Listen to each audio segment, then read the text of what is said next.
An audio interface is arguably the most important piece of equipment in the modern music production studio. It doesn't matter what type of drum machine you have, what type of keyboards you have, what type of mics you have. If you don't have the right audio interface, you're not going to get the best out of any of that.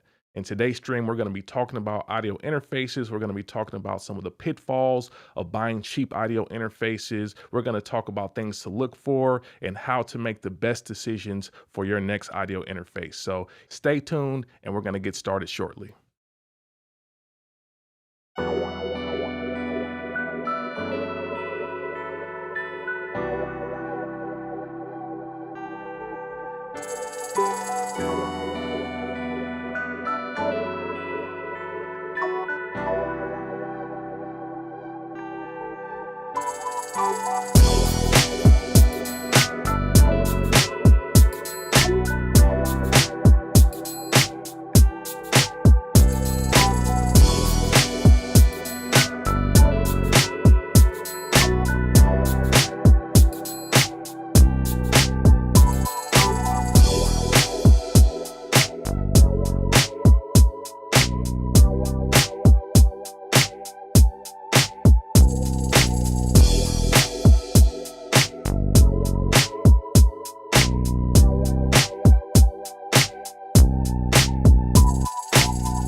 Yo, what's going on with y'all? It's Jay Myrax or Altruwest.com.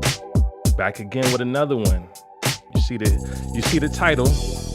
Today we're talking about audio interfaces, y'all. Glad to be back on this stream with y'all. We're gonna spend the next couple hours chopping it up with the community, talking about audio interfaces and music production. Of course, we're gonna talk about it from the music production standpoint, but this is gonna be a good one for y'all. So hope y'all are ready for this one. Hope y'all are ready to participate as well. I want to hear some of your horror stories. I want to hear about some of the things that you experienced with audio interfaces that were terrible experiences. I want to hear about, like, what was the worst experience you had with an audio interface, or what were some of the biggest challenges you had with an audio interface? I want to hear back from you guys. So we're gonna be talking about that today. But yeah, we're gonna get started in just a moment. I appreciate y'all for tapping in as always. We do these live streams 4 p.m. Central Time. So if you like the idea of having a community to talk to about music production and audio production, this is the place to be. So make sure you lock in, make sure you subscribe to the channel, put the notification bell on so that you can be notified when we do these live streams. But yeah, man, I'm happy to see y'all, happy to be here. Appreciate y'all for joining. Before we get started, of course, I gotta salute the audience here, the people that are watching, everybody in the chat. What's going on with y'all? West Up, I see y'all. Born Shamir, a true sound creator. I appreciate you for joining. Peace, fam. Joe Fire, another true sound creator. What's going on with you? Peace. I appreciate you, man. DJ Cool Breeze, another true sound creator. Appreciate you, man. Thank you so much for joining. Gird Up International Ministries, man, another true sound creator. I appreciate you, man. Thank you. Bless up, fam. Let's see. Tadrick Jermaine, I see you in here, man. West, I see you with the bees, man. We on the tail end of that now. So yeah, God willing, we don't hear any bees in the background where you see me trip out or something like that. But appreciate y'all for tapping in as always, man. Mac Avery, what's going on with you, fam? Appreciate you. Yeah, no, the SP, I've been had the SP, man. Because I was down, I had to do a little bit of rearrangement anyhow. I had to take some stuff down. So I just took the time to kind of rearrange things a bit. So yeah, what you're seeing is just a different configuration. Let me see if I can give you the top view so you kind of see like how things are. Let me see here. Boom. So that's kind of like the top view. I just kind of rearranged some things in the studio. So it's still a mess in here. You see the mess on my sidecar back there. Don't mind that. But yeah, man, still work in progress. I got some new things coming that I'm making room for as well. So that's why I made some of these adjustments. But yeah, man, that's what we doing right now, man.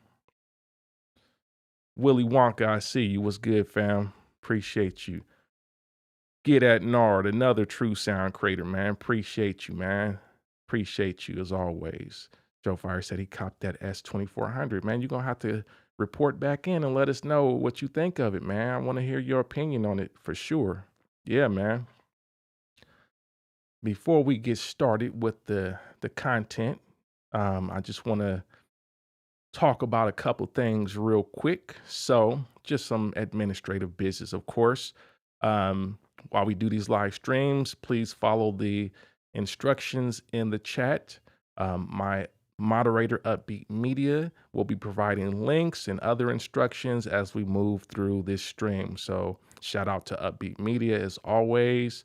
Make sure that you pay attention to what's going on with Upbeat Media in the chat. Thank you so much, Upbeat Media, for your moderation. And yeah, y'all go ahead and follow Upbeat Media too on YouTube. They got some great content over there as well. Working on some dope stuff over there. So y'all follow Upbeat Media as well. But while we do this stream, make sure that y'all follow the instructions, because that's how we keep the order in the house. That being said, as you can see, these live streams are about community as well. We have a community here, and the folks that are in the chat that have the green on their name are the True Sound Creators. True Sound Creators is the membership that I have on this site that includes over 60 hours of music production content. So things talking about like shootouts with gear, walkthroughs of things related to music production and sound design. We have interviews with people like EA Ski, Snipe Young, Divided Souls. We have quite a bit of content in there, but we also have some members only perks, such as discounts on things like the plugin Amplify by Divided Souls. Divided Souls gave us a really good discount, so you can get access to the member codes in True Sound Creators. Also, they get access to my ebook, The Sound Mind, and I'll talk a little bit more about that. But if you are interested in becoming a member on this channel, it's a great way to support the channel. Click the join button. Upbeat Media will also provide a link in the chat where you can join and become a True Sound Creator. True Sound Creators are a special group of folks that are getting a lot more information and getting first looks at a lot of the content that I'm doing. It is a great community of people, and we definitely discuss some very interesting stuff on the platform. So consider becoming a member. That being said, as I mentioned, members also get access to my ebook, The Sound Mind, at a special discount of $19.99. What is The Sound Mind? Let's talk about The Sound Mind. The Sound Mind is my ebook that I wrote to empower music producers. It is a book that has a lot of protocols, philosophies, and techniques and tips that I have documented over the past 20 some odd years as a music producer and a professional sound designer. So these procedures, these protocols, these techniques are included in this book. It's for people that are really looking to level up as a professional within the domain of audio production and sound design. So if you want to level up your craft as a music producer and explore other opportunities within the domain of audio production and sound design, this is a great toolkit. It's not just about sound design, as I said. It has a lot of protocols, procedures, philosophies, and things that I have documented in my own music production journey over the past 20 years. Over 120 pages of just resources, documents, procedures, all sorts of insights and philosophy. So it's a great book for those that are looking to level up. So if you're interested, There will be a link in the chat as well as in the description of this video. If you're watching it on video on demand, make sure you go cop the Sound Mind ebook. All right. So you see the title, you see what we're talking about today, the truth about audio interfaces. The audio interface thing has been a pretty consistent theme on this channel. I wanted to just talk about it. Hadn't had like a really concise video or a stream in a while talking specifically about audio interfaces. We've talked about it in respect to like MPCs and whatnot, but just a general conversation I think is needed. I would say that audio interfaces are the most important tool in a modern music production studio. Arguably, right? I mean, the computer's probably even more important for most people in the modern music production world, right? Of course, you can record on anything now. You can just record on your sampler if you want to, right? You can, like, modern samplers have audio tracking capabilities. You can record on a digital hard disk recorder. You can record the tape. There's a lot of things, but I would say for most people, the modern music producer is going to use an audio interface. That's just what it is. So it's probably the most important piece of equipment in your studio. And I think it is super important that you choose the right one. Audio interface is more important than the keyboards you have, more important than the drum machines. It's more important than the mics, really, because without an audio interface, you won't be able to record your keyboards, your drum machines, and vocals into your DAW. That's just the reality of it. So the audio interface acts as the hub for your studio. So choosing the correct audio interface can make a huge difference in your studio workflow as well as your sound quality. It's important that you choose the best audio interface that your budget will afford when building your studio. You should choose one that is the best compromise between inputs and outputs, routing, and sound. So those are the criteria that I look at when I am making a decision on an audio interface. Of course, price is a big one, but obviously, if money was no object, you would just get the most expensive thing that fits your needs and these other criteria. But because money is a thing and it is a resource that we don't have unlimited amounts of, it's going to be a compromise. So I admit that you won't always be able to get the most expensive thing on the map, but it should be a compromise. And you should be looking at, okay, what is providing me with the IO and the routing capabilities and the quality that I'm looking for. So those are the criteria.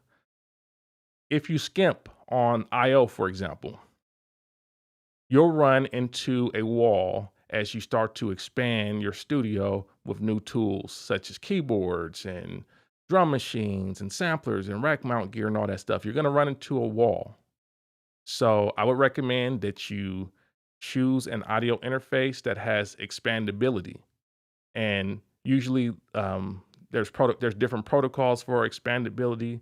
You have ADAT, you have MADI, you have AES, you have Dante. At minimum, I would choose one that has at least ADAT expandability.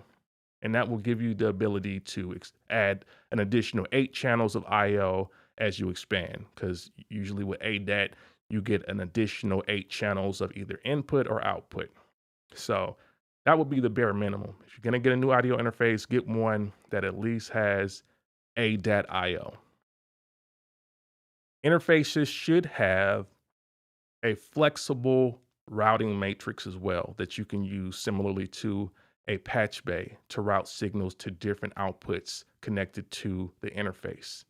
So that's super important too. Having a flexible matrix, not being stuck with, okay, I'm all just hardwired, like whatever's connected to that output, that's all I can do. Whatever's connected to this input, that's all I can do.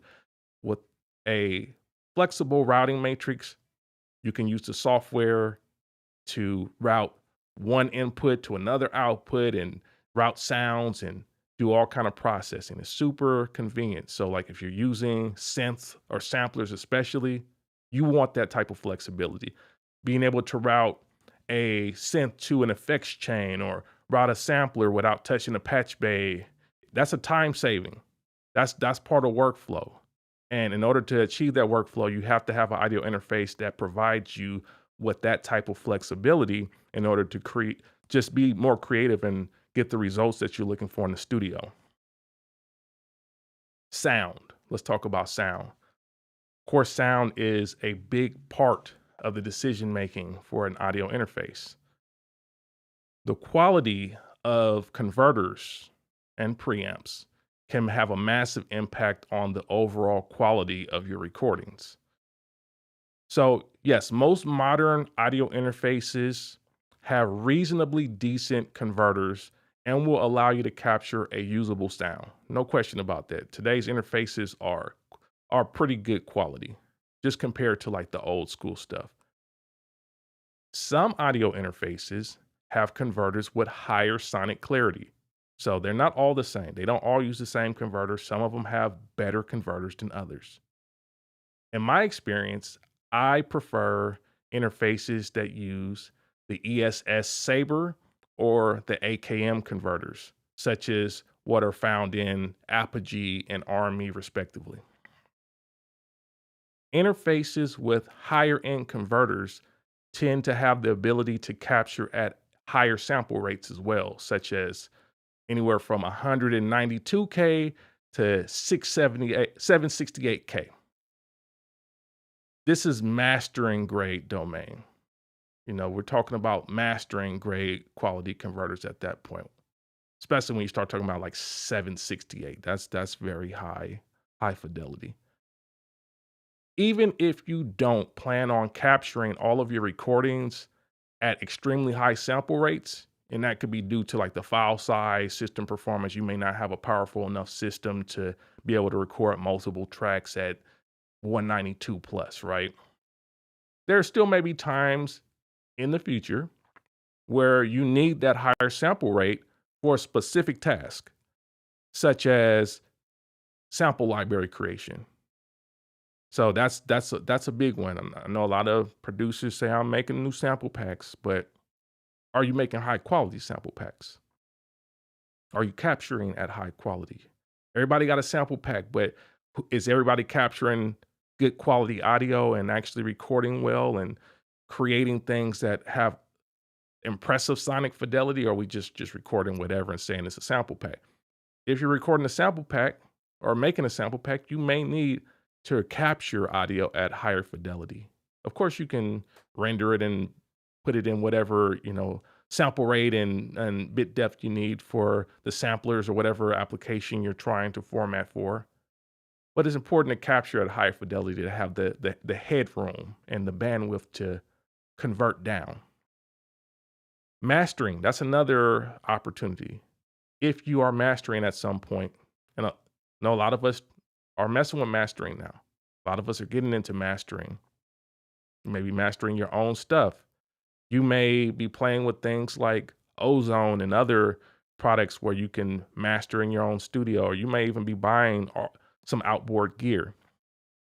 This is where that higher end comes into play because you don't want to be sending lower fidelity audio through your high-end mastering chain. It's kind of a contradiction, right? If you buy a high-end set of mastering equipment and then you're just going to send everything out basically bare bones 24-bit 44.1 through that, you're going to, and especially if you have a bad converter, bad DAC, you're going to lower your fidelity through that mastering chain and then record it back into your system on lower fidelity ADCs.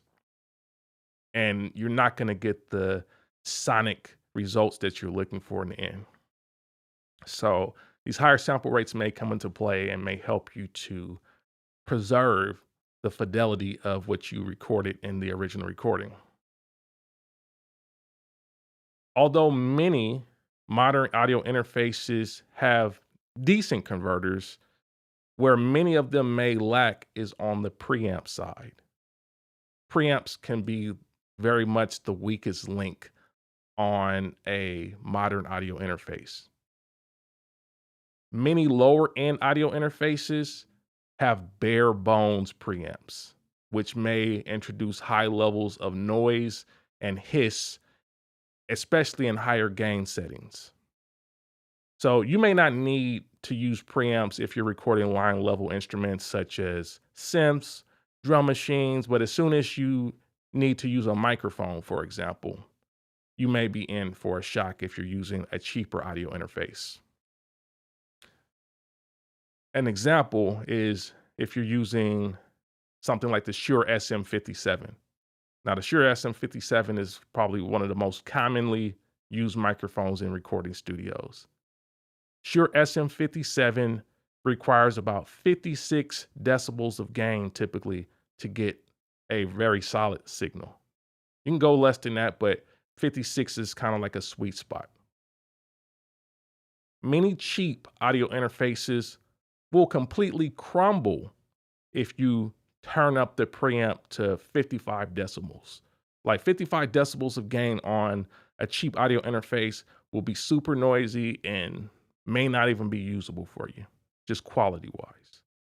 So having a great audio interface that has a preamp that doesn't have a high level of noise at high gain is important as well. And that's why you don't want to cheap out on audio interface, because you may not have an external preamp in your setup yet. You may only be relying on whatever's internal to your audio interface, and that's fine. There's no problem with that. However, you need to make sure that you have chosen an audio interface that has the right level of quality on the conversion and the preamp.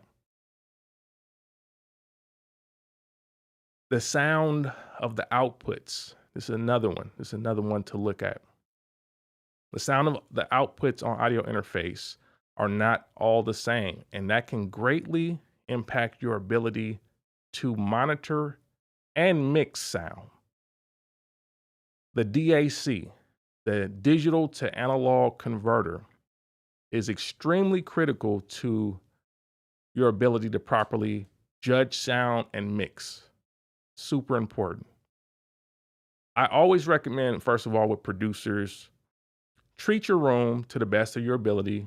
Make sure your room is usable. Make sure the sound is not bouncing all over the place. You're not getting a whole bunch of early reflections and all kind of stuff that can mess up your ability to hear properly in the first place. So treatment is super important.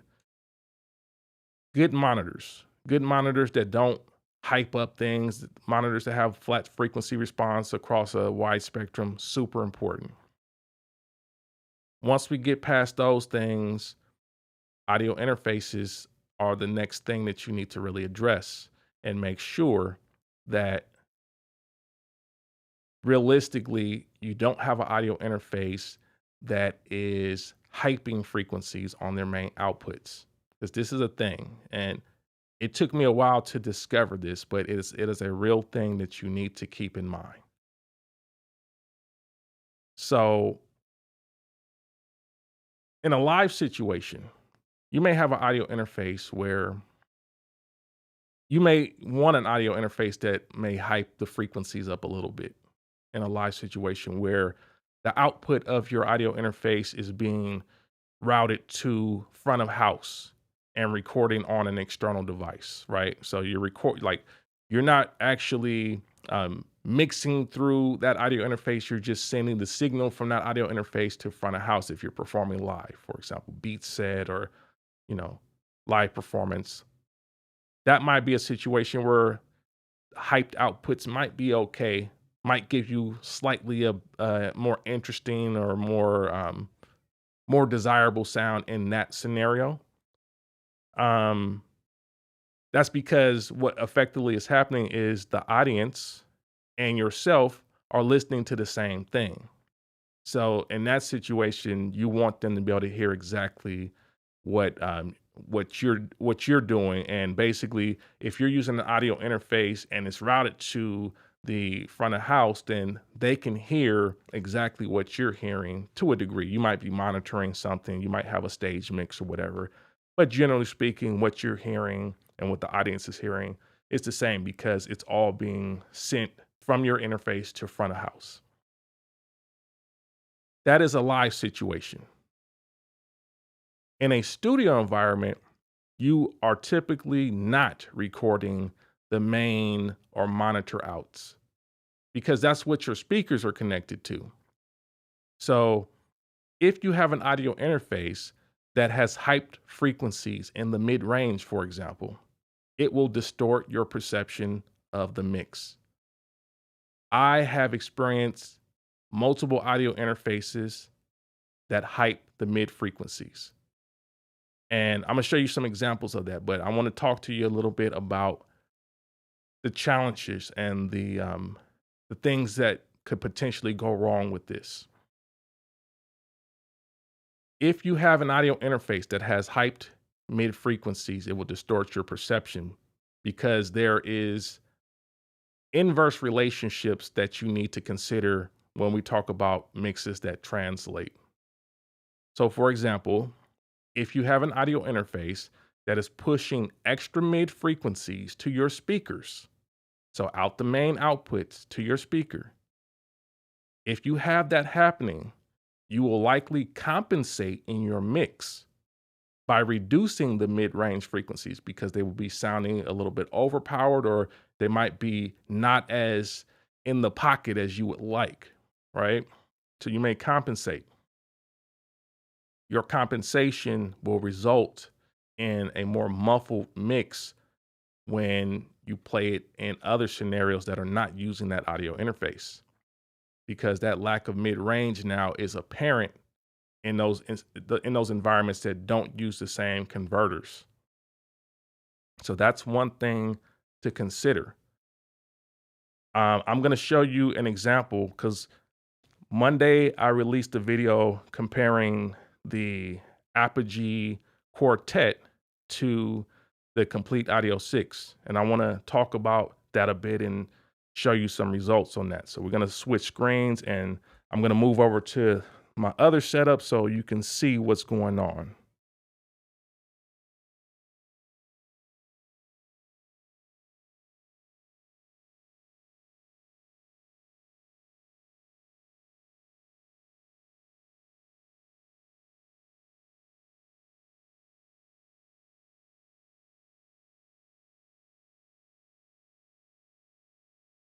All right, so we are back in Logic, of course.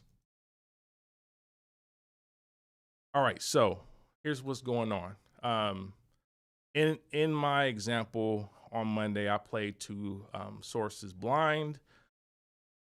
I'm going to reveal the results now. Sample A was the Complete Audio 6. Sample B was the Apogee Quartet. I'm gonna play it back so you guys can hear it just for reference again.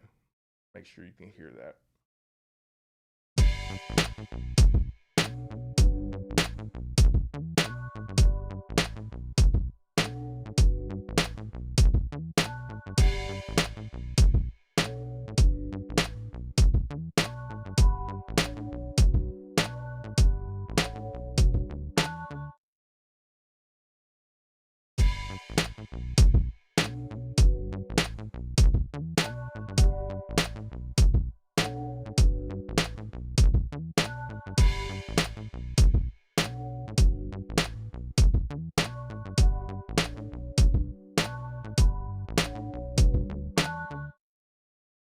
All right, so that the first one was the KA6, the second one was the Apogee Quartet. So on first listen, a lot of people chose the Complete Audio 6, and I understood why. People desired or liked the sound of the Complete Audio 6 because of the hype frequencies on the mid-range, especially. It felt punchier, felt like it was hitting harder to some people. So that was one of the big observations. But I want you to keep in mind that what was recorded was the outputs, right? The outputs of the main output, and that's normally connected to your speakers. That is not normally something that you're recording unless you have some type of mastering chain where you're routing things out and back in. Normally, that is going to be only what is heard in the studio. So what you're hearing is actually the studio sound in this, and not so much what would be sent to the masses unless you recorded it the way I did. Also keep in mind, this was a combination of sounds, so it was bass, keys, and drums. It was still a bare bone beat, but I just wanted to give that example that had a little bit more flesh to it so you can see some differences. I'm gonna now play you what this sounds like with just the drums on both of them, right? So I did a just drums mix so you can kind of hear the difference. And we're gonna start with the complete Audio 6 first, and then we're gonna play the Apogee Quartet secondly. And this is just drums now.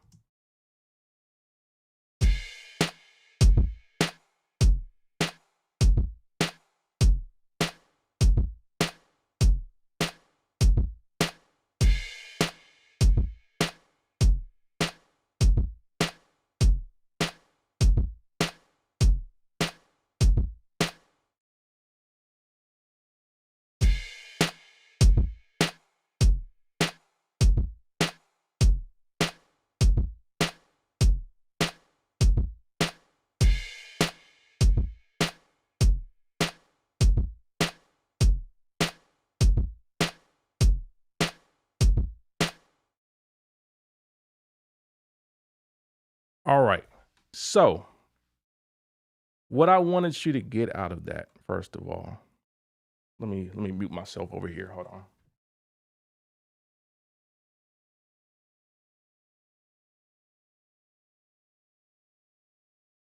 What I wanted you guys to get out of that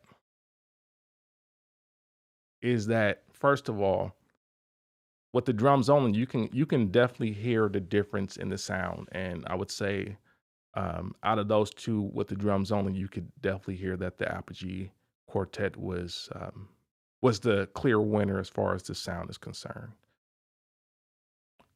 The mix, though, the combination of the bass, keys, and drums was definitely changing the perception of the mix on the outputs of both of the interfaces. And what was happening on the cheaper audio interface was that you was getting a bit more of a compression, so to speak, and you were getting a lift on certain sounds that shouldn't have been lifted in the first place. And that's super important. When you're mixing something, you want something that's going to be revealing and transparent. You do not want something that's artificially lifting things in the mix, because that will not translate to other systems, especially since you're not recording that. You're recording into your DAW, and then you're usually going to export and deliver a file that's exported. So the sound of the actual outputs is not what you are going to deliver to the public. Very important. That's a very important note. You guys will have to go back and listen to that again, especially the drums only, so you can really see the difference here. But it's a huge difference as far as the sound. You don't want something that's going to push mid frequencies and overemphasize transients. And that's exactly what's happening on the KA6. Like I said, in a live situation, I think because the KA6 is kind of a portable thing, it's designed for live usage as well. So in a live scenario, it totally makes sense. You're going to record that to something else anyhow. But as your main audio interface, having that connected to speakers, that will become problematic, especially in a situation where, say, you have a audio interface that is overemphasizing transients and frequencies, and then also you have monitors doing the same thing. And there are monitors out there that do it. I have issues with the HS5s by Yamaha. I think HS8s are better, but HS5s definitely overemphasize transients. They also push things up in the mix that shouldn't be pushed up.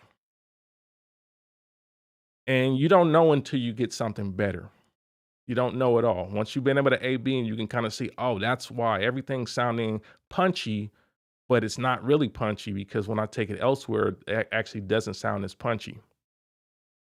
So if you have an audio interface plus speakers that are doing that, you are you are doubly in trouble. You are in big trouble. You're gonna have a hard time getting your mixes to translate. You're gonna spend a lot more time trying to get your mixes to translate versus something that is not overhyping it. Because then what happens is if it's not overhyping it, now you're gonna work harder to make the sound strong on that converter, and your mix will sound more powerful across even the lower end converters if you have something that's higher end, if you've already tailored your mix towards that. So, in summary, I would recommend that you choose an audio interface with the highest converters that you can afford that still serves your needs in the domain of inputs, outputs, and routing capability. That's super important. It has to meet all of those things for you.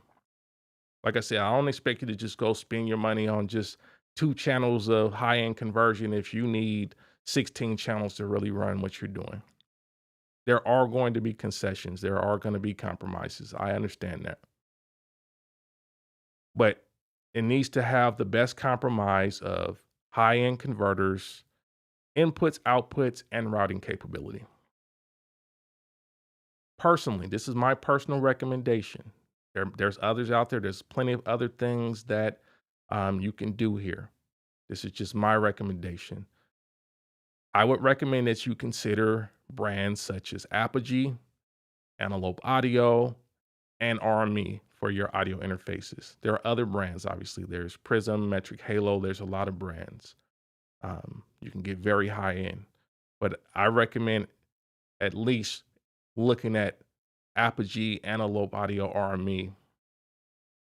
They have very high quality converters and good routing flexibility. I would say RME is amongst the best as far as routing capability is concerned with the Total Mix application. Total Mix gives you a lot of routing. It gives you a ton of routing that you could use, especially if you have a sampler and synth based setup. So if you're interested in RME products specifically, I do have now a relationship with RME. I have been in conversation with RME, and they provided our community with 15% off of map prices on their website for audio interfaces. So I will leave a link in the video description where you can get access to that if you're interested in purchasing a new audio interface. But this is a great opportunity. They have provided this generously. So I think if you are on the market, you should take advantage. All you need to do is go to their website and use the coupon code Altruwest, and you can get access to that. So that's on their website only, though. Um, that's only on their website. But I'll leave a link in the video description. Let me put the link in the video description actually. And I'll have Upbeat Media post it as well. So this is what I recommend. But I want to hear back from the community. I want to hear back from the community.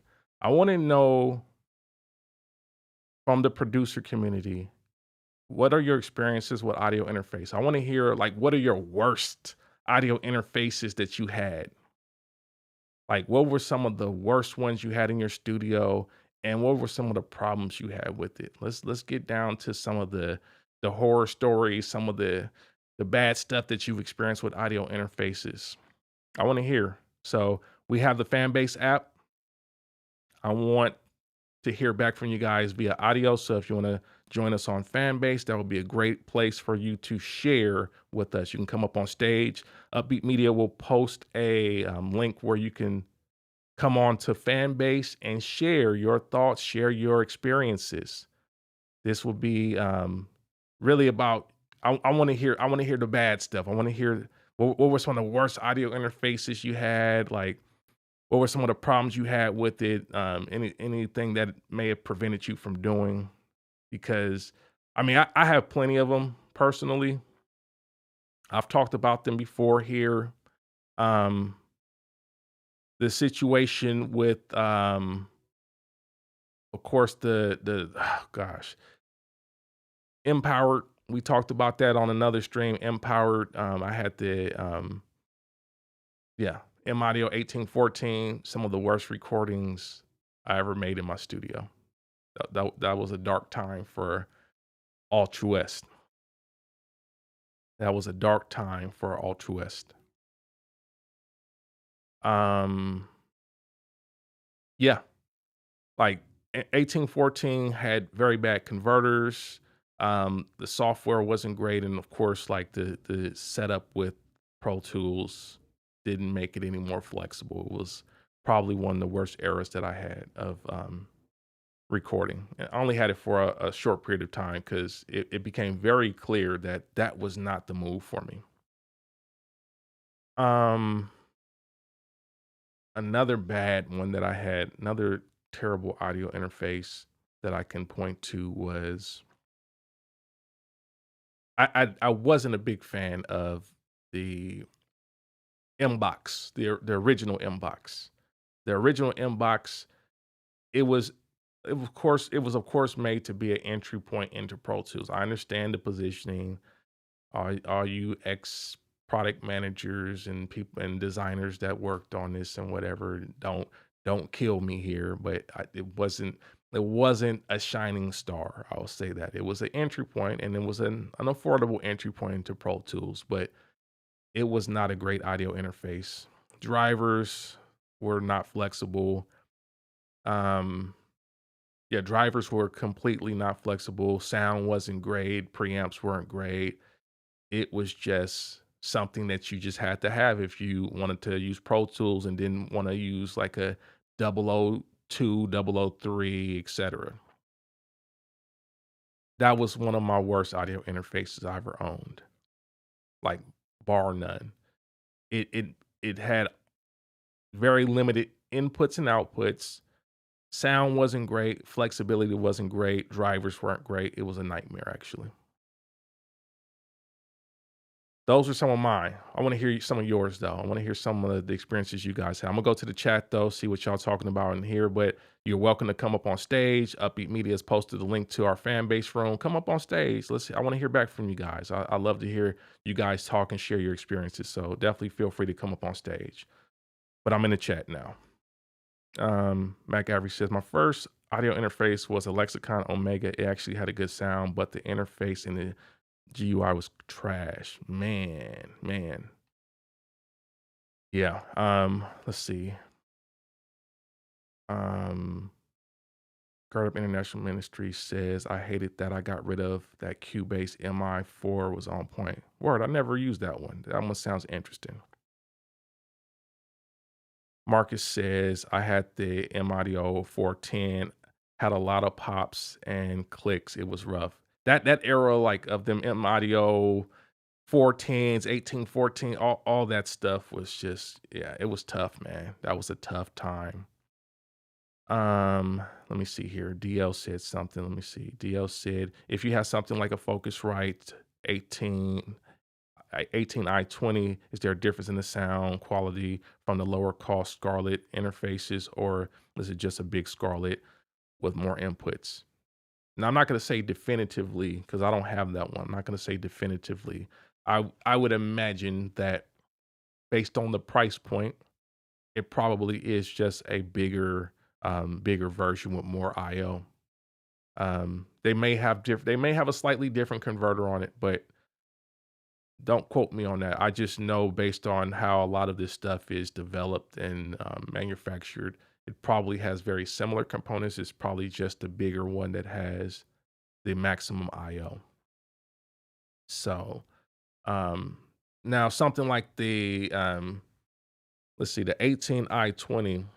I think let's kind of look at that a little bit more though, because there's some things that's considered with that one.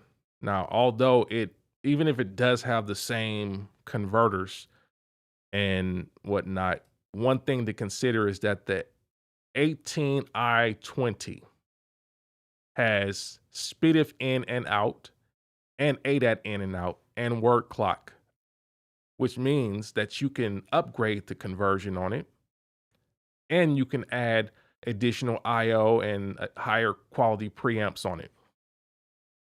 That's a big plus. And I would say the other interfaces, the smaller ones, they generally don't have that, right? That's a big difference. Like if you talk about the 2i2, for example, right? 2i2 does not have the SPDIF or ADAT input. The 1816, let's see, the 1816, that one does have the ADAT and the SPDIF, which is great.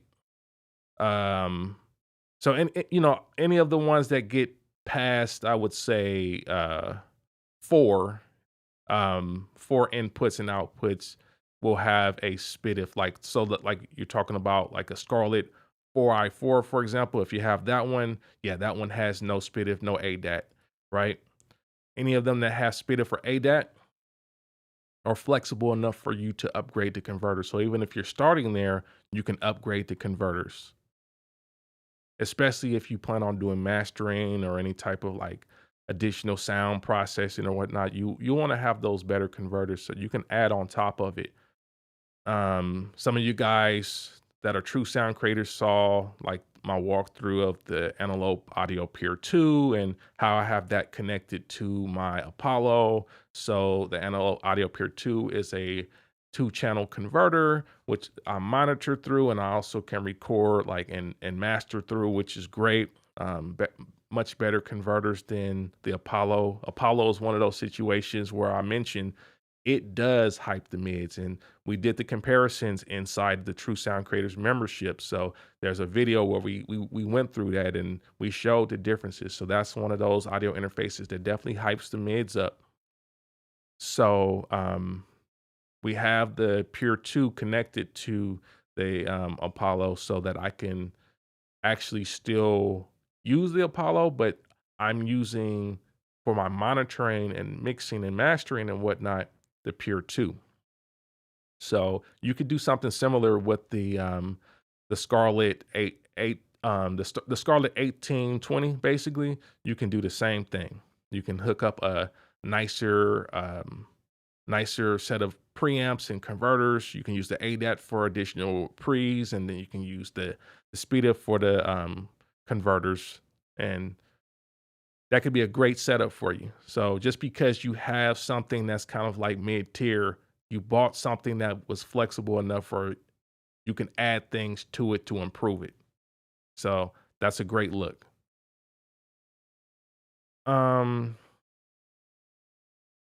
Let's see here. Going back to the chat. Patrick Jermaine said, did I mean the SM7B or the 57? Well, I meant the 57. 57 has a sweet spot at 56 dB. 7 does have a sweet spot about 60 dB, and of course you can use cloud lifters for that. Let's see here.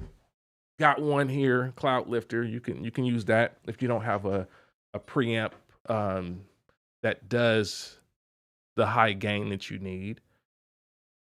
I happen to have one that does. So right now I'm using an SM7B, and my SM7B is hooked up to my Rodecaster. So the Rodecaster is designed to work with these high gain microphones like this. So that works. And then I have a SM57. When I went to the other desk here, SM57 is in front of me. It still requires a high amount of gain to be audible. You can notice a difference between even the sound that I was getting from the 57 and the 7B, because right now I only have the 57. I have the 57 at about 45 decibels of gain. Sweet spot is higher than that. So you would hear the audio that you would hear from me if I turn it up to about 55, it would have been much more louder and a bit more audible. But yes, 57 SM57s have a sweet spot about 56 decibels a gain. Let's see here. Joe Fire says, is Golden Age preamp any good for RME? I don't know Golden Age preamp. I couldn't tell you about that. Definitely couldn't tell you about that one. Born Elevation SSL Big 6 as an audio interface. What do you think? I think SSL Big 6 as an audio interface is probably not the best way to go. The reason I say that is because of the lack of flexibility on that particular interface. I think it's a great mixer, right? I think as a mixer console setup, it's great for that purpose. And internally, you can route it and do a lot of things that are very interesting. But I think as far as overall expandability is concerned, being able to add stuff to it, you first of all, you can't add additional conversion on top of it. You can't really improve the converters. It's kind of just its own standalone thing. So it's missing some of the connectivity to improve the sound. So you're kind of stuck with just using analog at that point. So either the converters work for you or they don't. I haven't heard amazing things about the SSL as far as converters are concerned, but just based off of the criteria that I have set out for you guys on this, that one is missing the IO, and also it is missing the flexibility in routing and the ability to upgrade via ADAT or SPDIF or MADI, Dante, whatever protocol you want to do to expand it. You're kind of stuck with the amount of channels you have, or you buy another one and you kind of create this daisy chain situation where you have multiple of them to get the amount of channels you need, that sort of thing. So I don't think it's the greatest thing to buy as an audio interface. Rodriguez Bailey, salute, fam. I appreciate you, man. Thank you so much for joining, man. Yeah, if y'all getting any value out of this stream, please hit the like button and share this video with somebody. Go on social, share this. I think this is an excellent stream for anybody that's looking to get into music production and need to pick a audio interface. So if you're getting value from this, hit the like button. There's 83 of y'all in here. I should see at least 50 likes in here, man. Come on, man. Let's see here. Patrick Germain says, I remember my M Audio Fast Track Pro from 2007 to 2011. Word.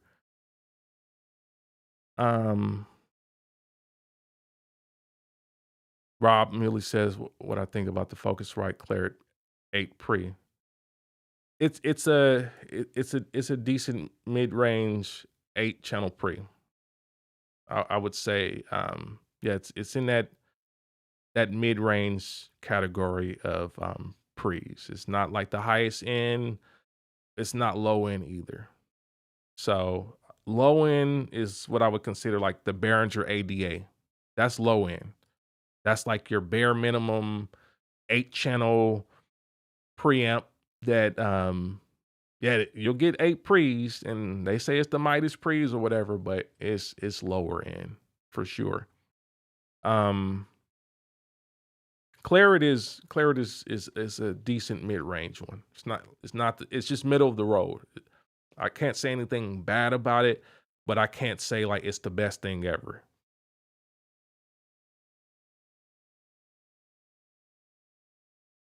Let's see here. Okay. AJ Wise, it's all good, fam. As long as you showed up, man. I appreciate you for joining another true sound creator. Of course, this will be available. You'll be able to see it. Taj Jermaine says, I didn't know how to use monitor input knob. So I always used to use input monitoring in my DAW and routed my audio something crazy back to the booth. Man, yeah. I mean, those are, gifts and curses of that era, or that format of audio interfaces where they have a dedicated knob where you kind of have to switch back and forth between input and mix and whatnot. Yeah, I don't prefer that. But it's, you know, if you don't have a low latency audio interface, you kind of are stuck with that kind of workaround. So Josso says, I put that Mo 2 right behind my Pro Tools HD3 10.3.10 setup. Honestly, I'm thinking about going back to Pro Tools 10. Man, okay. That's that's interesting. Why are you going back to Pro Tools 10? I'm very curious about that. DL says, how do you upgrade the converters in the Focusrite 1820? Well, as I mentioned, you can use a higher quality converter and connect it to the Focusrite via SPDIF, for example. So a good example of that is if you are gonna go. Let me get a screen share going. Let me do that. Let me do that. Give me a second. I'm gonna get a screen share and we're gonna kind of walk through this a little bit.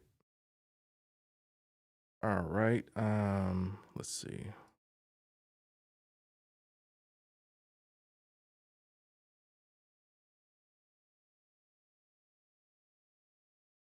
Yeah, let's do that one.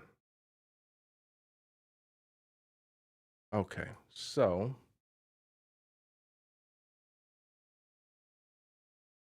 cool. We'll use that.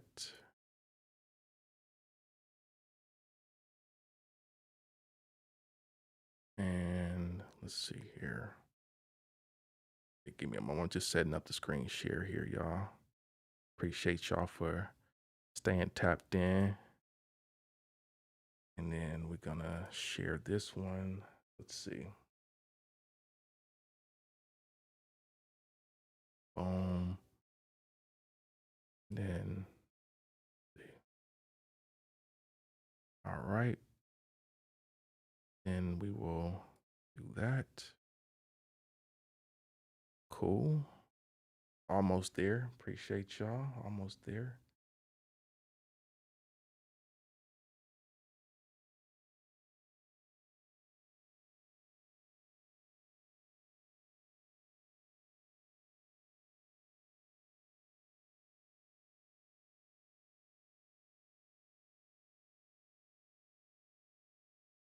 All right. We're almost in business now.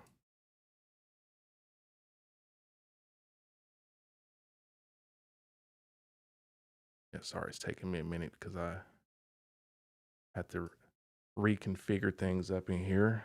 All right, cool. That should be good enough. Let's go there. Okay. And what we might as well do is go to RME site actually.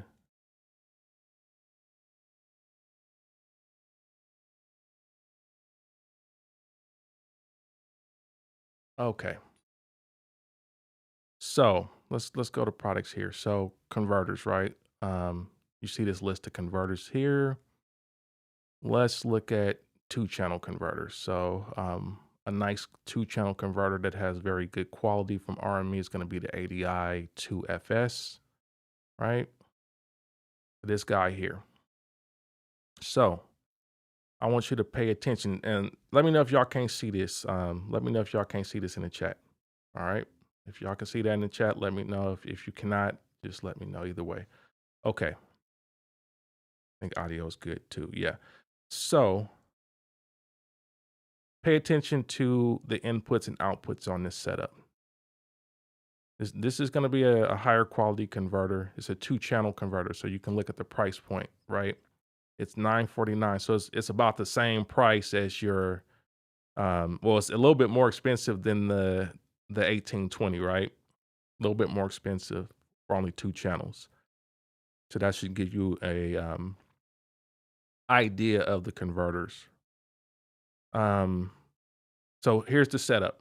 It's got two analog outputs that are XLR, and then it has a set of analog outputs that are TRS. Usually, you're going to monitor through the TRS, and you can send the XLR to your monitors, or it might be the opposite in this situation. You might say, I'm going to send the XLR to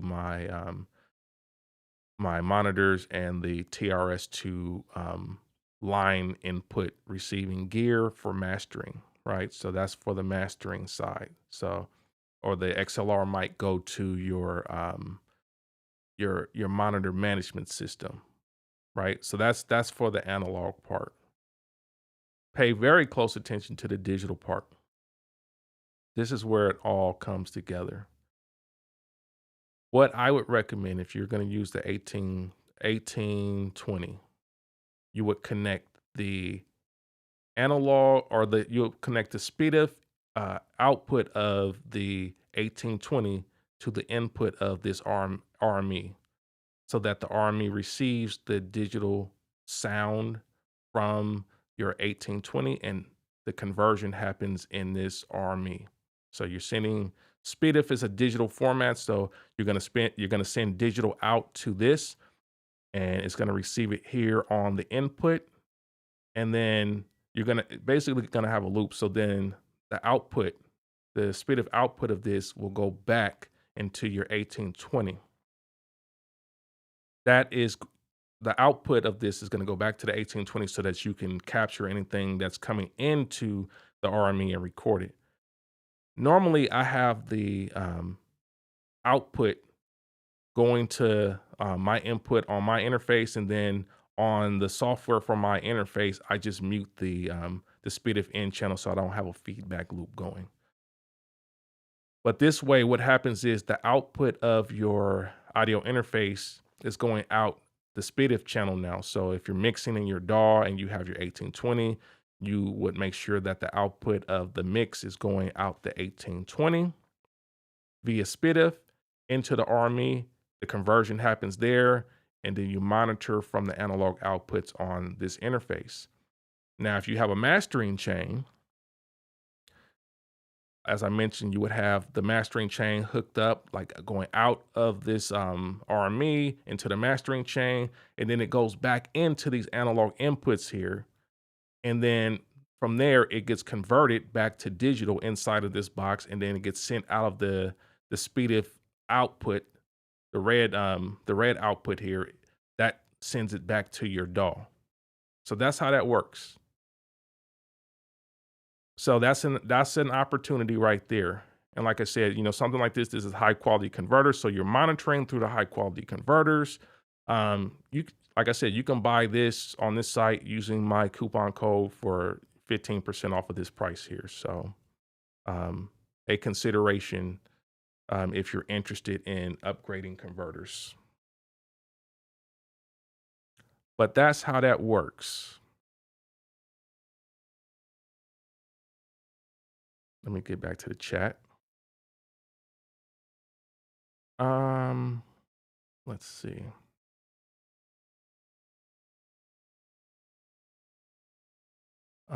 JT says had compatibility issues with the Mode 2 M4 Plus and my PC laptop, both in audio. Maybe you said you bought, both in Audient ID24 and Focus, right? Claret Plus did better. 4 Plus did better. Finally went with Apogee Duet 3 and Symphony desktop units as of late. Very dope, very dope, very dope. Born Shamir says, where my converters were, I have the 3rd gen 1820. Yeah, that's how I would do it. I just showed you the way I would do it. Let's see here. Tracklight says, yo, Altruwest, when you record vocals for production, what mic pre combo do you use? So it depends on the vocalist, right? Especially the mic choice, that depends on the vocalist. For scratch vocals, I mean, I have a few mics here, but I will either in some cases I may use the SM7B depending on what we're doing. If it's like, rap vocal or whatever, you can use the SM7B, especially for like a scratch vocal. Um, I will use in some cases the AT2020. Um, when I'm in like a larger studio, I tend to play around a bit more with different microphones, and I will typically go for I like U87. We use U87 a lot on Clinton Wayne's vocals. I was a big fan of that. M149 didn't really work as well for his vocals, so it depends on the vocalist really. In my studio, my preamp of choice is the Empirical Lab Mic E, which is a combination of preamp and compressor. Um, it works great for most things that I'm recording. So that's what I use. And then if I'm in a larger studio and have a little bit more um, options, then I might grab something else just depending on what's going to best fit the record. Because I think part of it's like the tone of the preamp has to fit the vibe of the record that you're making as well. Sometimes you need something that's a little bit more just has a lot of clarity and not so much color. If I'm doing sound design or something like that, where basically I need to, if I'm capturing a sound library, sample library type of thing, you may go for something like a Millennia or a Grace because you want that clarity, and then you want to be able to like route it to other stuff, and like if you need to do some type of character or manipulation to it after you do it after the fact, but you have already captured something that's very clean. So a Millennia or a Grace preamp would be something. But it really depends on what you're trying to achieve. There's no one size fits all for any of this at all. Tracklight also asks, what sample rate is everyone recording? And okay, that's a general question. Yeah, I mean, you should instead of like asking if it's worth it, you should actually A/B it yourself. I promise you, you should just A/B different sample rates because I definitely recommend that you get out of 16-bit for recording on. If you're on your DAW, I think you should at least be at 24-bit. Better signal to noise ratio at 24-bit. But you should play with higher sample rates for recording because the higher the sample rate, just the more accuracy of the recording you're getting. And that's very important. You don't like 44.1 is great to um it's great for broadcasting. Like if you're just gonna broadcast and distribute the content broadband, 44.1 is the standard, but you should at least capture at a higher fidelity. And if you need to like reduce it to a lower fidelity for distribution purposes, then you can have that flexibility to do so. Now, I understand if you're like working on a sampler that only can do like 16-bit, for example, like MPC 2000 XL, MPC 3000, that kind of stuff. Like if you can only do 16-bit 44.1, that's what you got. But for your DAW and for your main recording, like you're recording vocals, recording anything else, you should not be recording in 16-bit 44.1 today. I would say at minimum, you should be trying to do 24-bit 44. And if you have a strong enough system, you should start to play with higher sample rates. You should test out 88.2. Like if you can go 24-bit 88.2, that's double what you're getting right now as far as sample rate accuracy is concerned. And then you can always bounce out audio at 16-bit 44.1, but you have a higher quality, higher fidelity capture of whatever you're recording from the real world. That's an important thing.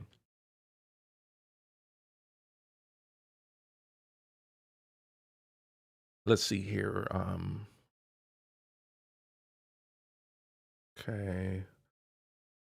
DL says SSL recently released the Alpha 8. Focusrite had the Octo Pre to add inputs, but does the 4K transformer and SSL 2 Plus add sonic quality to your recording? I don't know. I don't have it.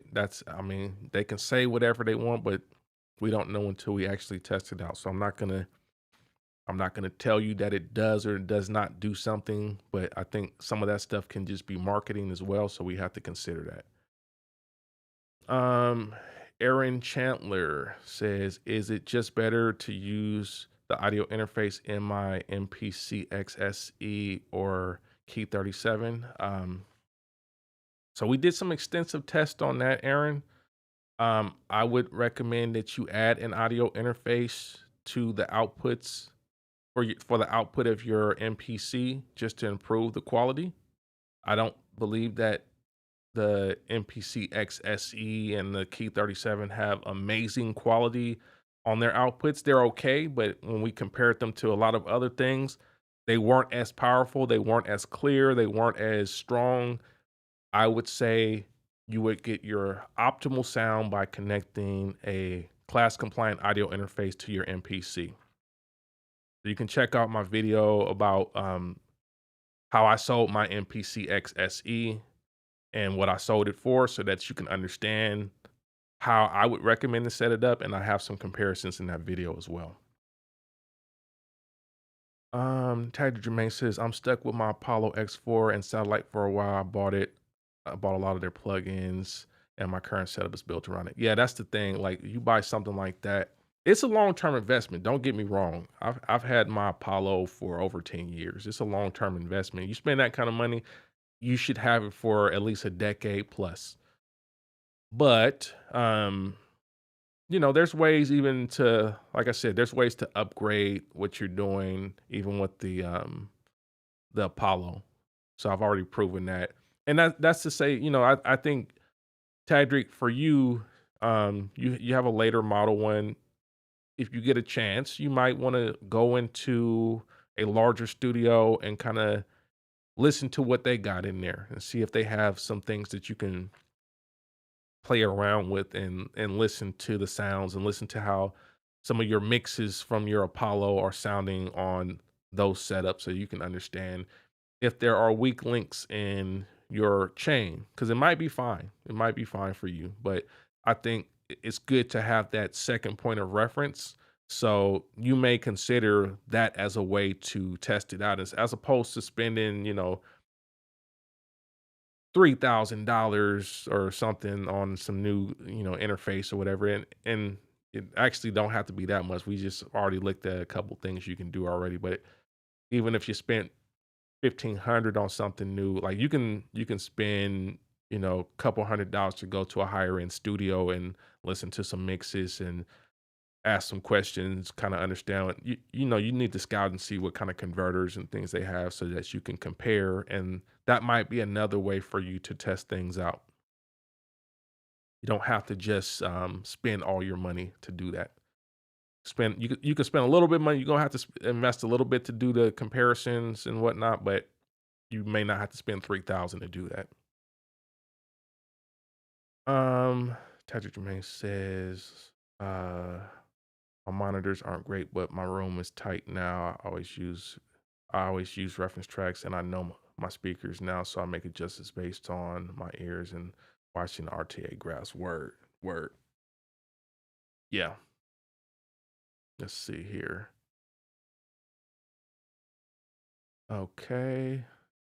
Getting through the chat. Get at Nord. I see you in the chat as well. If you wanna come on stage, just let me know. Raise your hand. I'll bring you up on stage. Patrick Jermaine says, what about recording from 48K out to an interface that's capturing 96K? What about recording from 48K out to an interface that's capturing 96K? Well, you'd have you'd have an issue with that just because you wouldn't have matched sample rates, so you wouldn't be able to like necessarily do that. You're gonna have to match whatever the master clock is or whatever's keeping master time. You'd have to match the sample rate of whatever's keeping the master timing. You can't mix the two together. Like, so if one's at 48K, if your master's at 48K, then whatever interface you're hooking up to it, you have to match that.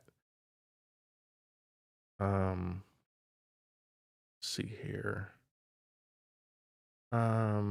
Born Shamir says, I thought about upgrading my converters. I thought upgrading my converters meant me breaking it out the soldering iron. I get it. I get it. By this kind of upgrade and using SPDIF, I don't. Yeah, exactly. That's the beauty of it. If you buy an interface that has SPDIF and ADAT and MADI and all that stuff, those are interfaces that allow you to upgrade your stuff without having to like. This is not about like you rewiring and all that stuff. You're not going to be able to upgrade the converters in most of these that way. I mean, of course, there's like the Black Line audio mods and all that kind of stuff, right? There's that, but you can connect higher end converters and use that for signal processing and conversion as well. Get at Nard, I see you. I'm gonna bring you up on stage. What's going on, fam? Hey, how you doing? Hey, how you doing? Can you hear me? Yes, sir. I can hear you. Okay, all right, yeah, come outside. But yeah, just on the piggybacking on the subject of interfaces, I think this is one of the most frustrating things to me. I got a Gen 2 Apollo X8, and honestly, I like it. The only thing I'm frustrated about is the whole ins and outs. But that's probably my fault because I thought 16 would be enough. Because I have 8 plus the ADAT that Yep. comes with the ADAT. Yep. So I think that was the most frustrating thing for me. But that's probably was poor planning on my side. But the sound of it, I generally like it. Now I do have a dangerous D box that I use as a monitor controller that I actually just recently got it modded by Black Lion. Mm-hmm. And so when I mix through that. I go digital out through that. And so Okay. I mix through that. And I'm really happy with the results. My room is not the tightest, but I invested in a nice set of headphones.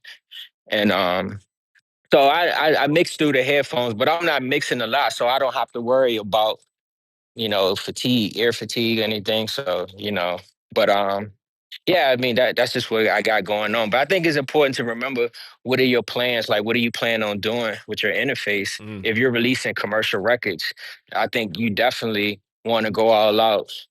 But if your plan is just to do pre-production, I don't think you necessarily have to do anything like that. Yeah, yeah, for sure, for sure. You're absolutely right. I So think, yeah, it depends on what you're doing ultimately. Like if it's a pre-production studio, you don't need high end converters. You need something to just capture the ideas. yeah. uh, I'm sorry, man. I don't know if you can hear. I got a lot of stuff going on in my yard right now. It's all So, good, but man. I'm gonna jump off, but man. But Appreciate. yeah, Yeah, always pleasure to talk to you, man. yeah, man. I'm gonna send you All right, some cool. loves here, man. I appreciate you, man. Thank you. All right, thank you. All right, bro. Bye. All right. Now I appreciate y'all for coming up on stage, man. Yeah, it's always good to hear back other perspectives. But get at an artist right. It's like if you are, it depends on what you're doing ultimately. I gave you some examples of where high end conversion, high sample rates, all that kind of stuff matters. If you're just capturing scratch vocals at the crib or you're just recording stuff for fun or whatever, this ain't the conversation. This ain't the conversation for you. You don't need to have any concern for what I'm saying here if that's your plan. My goal is to empower people that are looking to level up and do things beyond just, playing around in the crib. That's I understand that that's a thing that people do. Um and there's nothing wrong with that. There's absolutely nothing wrong with that. I'm trying to give you some insights as a professional that has done professional sound work for the past 20 plus years. I'm trying to give you some insights to help you to level up. That's the idea here. Some of you guys want to start mixing people's stuff. Some of you guys want to master stuff. I'm giving you the insights that will enable you to do that at the highest level. I'm not trying to just tell you that everybody needs this thing that they don't need because everybody's not working the same way and everybody's not doing the same thing. So I respect that, and there's no disrespect to anyone that is not trying to do this professionally at all, because it doesn't mean that you can't enjoy the craft of music, and it doesn't mean that you can't have a good time doing it in your studio. But if you want that next level and you want to start doing it professionally and doing all kinds of stuff that allows you to get access to more opportunities with your music and your skill set, then now this is where you need to like consider what I'm saying and take it seriously, because I'm just telling you as a professional that has done it, this is some of the things that you need to consider. Um, let's see here. William Ellington says, I'm giving a thumbs up on Artura Mini Fuse on the budget side of things. Word, word. Um, let's see here.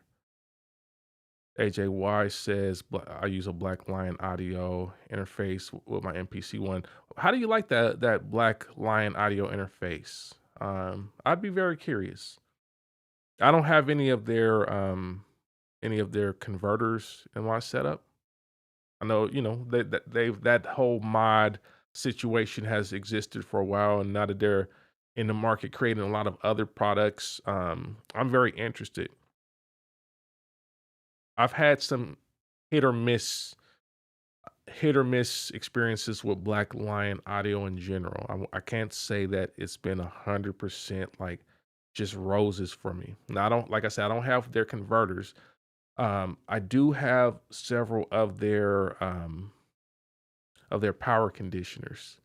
And what I can say is I've had a bad experience with the PG XLM power conditioner. It has a very high pitched squeal that's happening, and it makes it very much unusable for me in a studio environment. Haven't been able to get in contact with them to see if they can do some type of repair or anything on it, but that's been my experience. I have two of their power conditioners. The PG XLM is not working well for me. The PG2 is the other one I have. That one is working okay. That one's fine. But the PG XLM, I had to take it out to set up. It just is not working. Joshua Wood says only top tier Apollos are worth it. X4 doesn't have great converters. Yeah, today I wouldn't recommend Apollo. Like 15 years ago, I mean, not 15 years ago, maybe uh 10, 11 years ago, yes. Yes. Before they went native with the plugins and the DSP was kind of still a thing. DSP is no longer really relevant. It was relevant like way back in the day, like when the computers were super slow and you needed that extra power and you can get all them satellites and all that stuff. But today DSP is not it's not really that relevant anymore. Computers are strong enough to run native plugins with no problem. So I wouldn't buy it for that. I bought it back in the day because of the whole DSP thing, and now I don't use DSP anymore. Um, let's see here. William Ellington says, "Have you heard the Cali Audio LP8s in person?" I'm leaning that way. Have not heard them, man. Have not heard those. Um, do you have them? Are they at a Guitar Center somewhere that you can AB with some other monitors in that same price range? That's how I would make my decision. But I don't know those specifically. I don't know Cali Audio to really give you any advice on that. And I don't know anyone that uses them, so I couldn't just say, hey, yeah, my buddy uses it either. It's not even like that.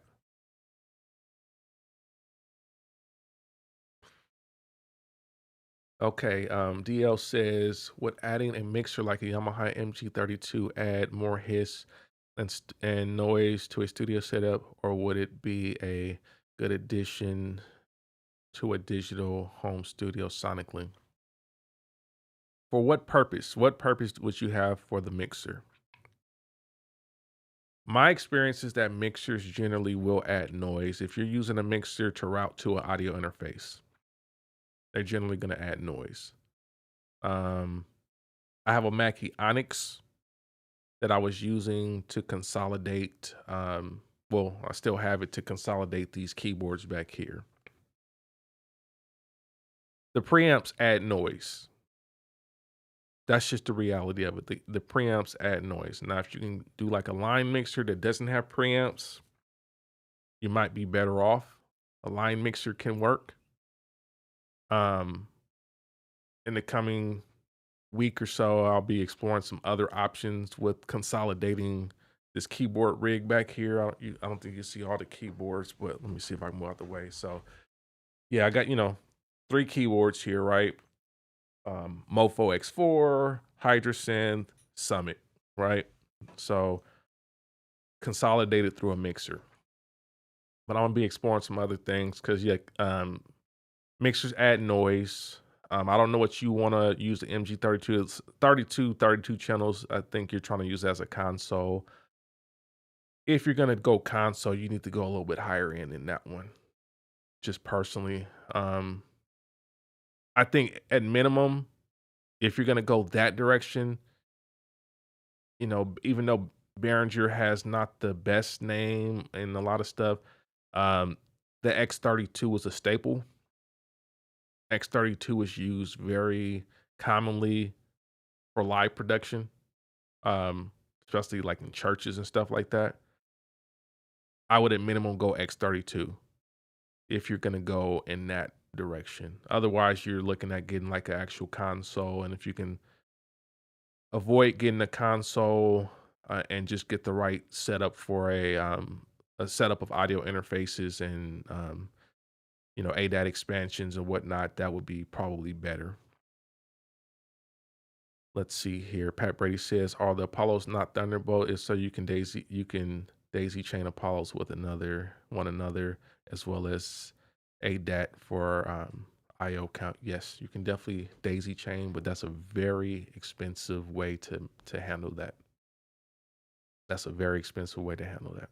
So I think that's why Get at Nard is kind of like hitting the wall because he understands that too. He's like, yeah, I can buy another Apollo for another 2,700. They already got me for another $2,700 plus the ADAT expansion for however much he spent on that. So it's like for that price, you could probably get a pretty decent RME and have way more IO.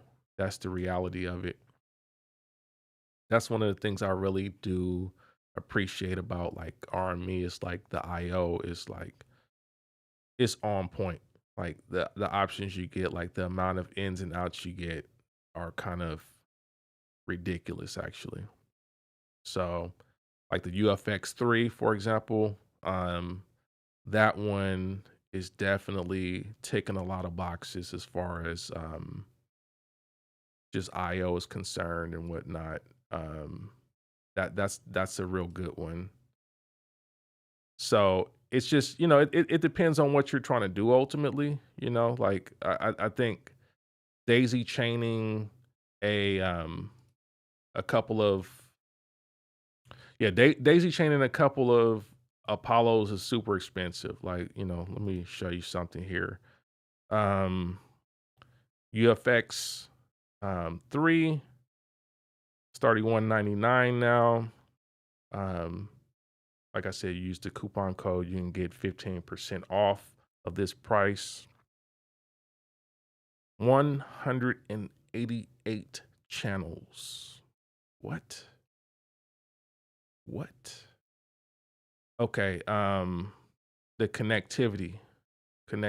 So you already out the gate, you kind of already killing the Apollo with the 12 analog IO, right? And then you got the 4 XLR, you got the 2 headphones, you got AES, you got 2 sets of ADAT IO, 2 sets of SPDIF IO, word clock, MADI coaxial. I mean, come on, y'all. That's now that that's ticking a lot of boxes for me. That's ticking a lot of boxes for me. Um, LD40, I appreciate the super chat, fam. Appreciate you. Any knowledge on the merger Anubis interface? No, I'm not hip on that. Let me look at that one. You said merger Anubis. Definitely not hip to that one. Let me see here. Oh, merging, not merger. Got you. No, not hip to this one. This one looks interesting though. Looks like, oh yeah, this one got Dante on it, huh? Let me see. This one looks pretty interesting. I have not used it, so I couldn't tell you about this one as far as the quality, but network it's a network endowed interface. Um, Looks pretty interesting. Um, Let me go back to that for a second. This is just a SOS. Let's go here. Okay, looks like it's not a cheap interface. All right, let's get to it. Yeah, network interface. Audio over IP. Uh-huh. Yeah, Dante ready. Nice interface on it. Nice digital interface. That's nice. I like that. Yeah, I'll have to look into this more and see if anybody on my network has this or uses this. Um off just off top, it looks interesting. I'll say that. It looks interesting. It looks like something that has great flexibility. Um Let me see here. I'm just trying to see if it has any information on like converters. Let me see. How about sample rates here? Just going through the list of things, right?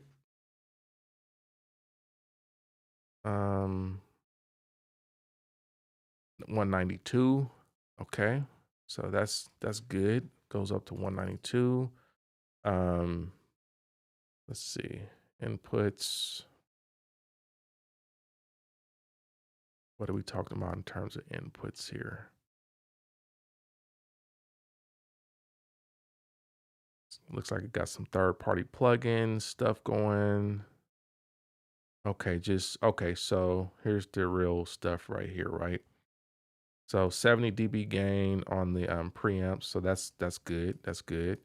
4-line monitor outputs. Okay, so that gives you at least one for your monitors, one for routing to like your recording chains, and then up to 128 by 128. Okay, this checks a lot of boxes. Checks a lot of boxes. Looks like a pretty solid interface. So appreciate you shouting that one out. That one definitely checks a lot of boxes. So looks pretty dope. Looks pretty dope. Let's see here. Going back to the chat. Let me try to get through. Let's see. You still need to buy the thousands in Dante gear. Yeah, exactly. That's the caveat, right? It's like now you got to invest in a Dante system, which not a bad thing. If you got the money and that's where you need, that's how you want to route your system, like because having a Dante setup, there's some advantages to having a Dante setup. Let's not get it twisted.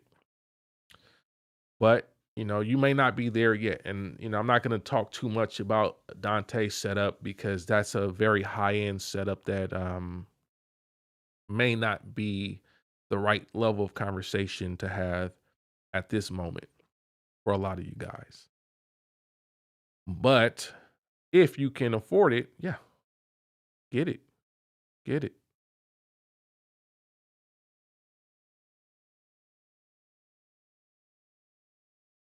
Let's see here.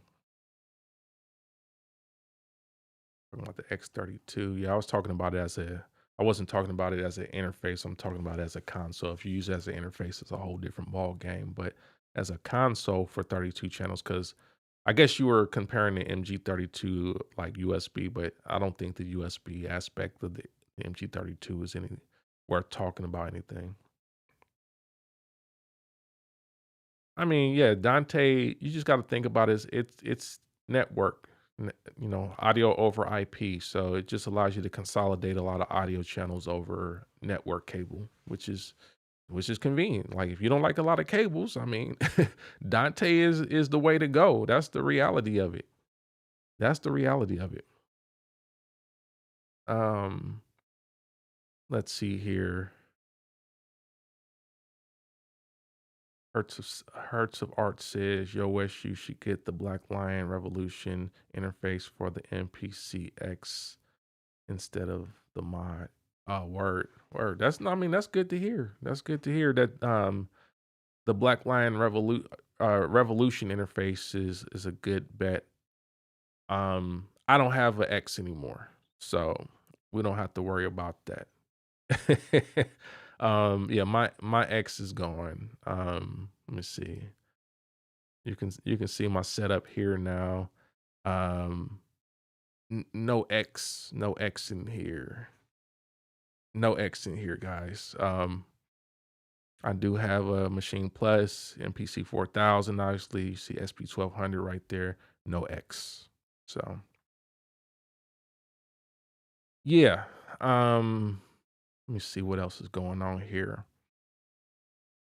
Mall Ninja says Army Digiface Dance is about the only real entry level Dante interface. Word, yeah. Um, let's see here. Going back up a little bit. Okay, Mall Ninja also said 16 by 16 Pharaoh Fish Pulse is like 900 on Tomai. Yeah. Yeah. Yep. Um Maximus says he loves the SSL because of the line level input is 24 plus 24. The other interfaces are just 18.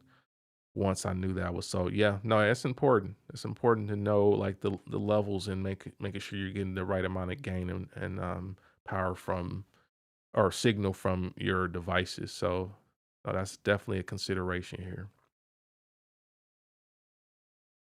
Prince Pheromone says Heritage Audio 73 Pro Edge to my MPC1 and I love it. The software is a little sensitive. Any significant audio changes manually or within the settings makes you have to restart the software. Now that's not good. I don't like to hear that part of it. Yeah, that's not fun. Let's see here. Okay, get at Nard talking about that ADAT situation. Um, yeah, that so the ADAT thing, that's an important point that Get at Nard is saying in the chat. Um, when you run higher sample rates, it reduces the amount of channels you get from ADAT. So normally, if you're running, 44, 44 1, 48, you're getting the full 8 channels. Once you get past that, you go up to 88, 96, whatever, you're going to lose 4 of the channels. You're only going to get 4 channels via ADAT. So then you would need additional ADAT inputs to be able to still run the 8 channels that you would normally run. So if you're, someone that's doing 96K sessions and you need to do multi-track, you need something that has at least 2 ADAT inputs in order to still run the same amount of tracks. Otherwise, you have to go down to 44.1 or 48. That's not cool. So it's like you have to understand like what sample rates you plan on recording at. That's a big one, right? What sample rate you record at will determine how many channels you get from your audio interface in total. If you're running something that has, multiple ADAT, you're cool. But if you only got one, like the Apollo, you're a wrap. You're toast. And that's one of the big things that I've run into is like if I want to run more than, 8 channels on or more than 12 channels, because basically I get the 8 that's built in plus the 4 additional over ADAT. So if I want to run more than 12 channels, um, I'm pretty toast.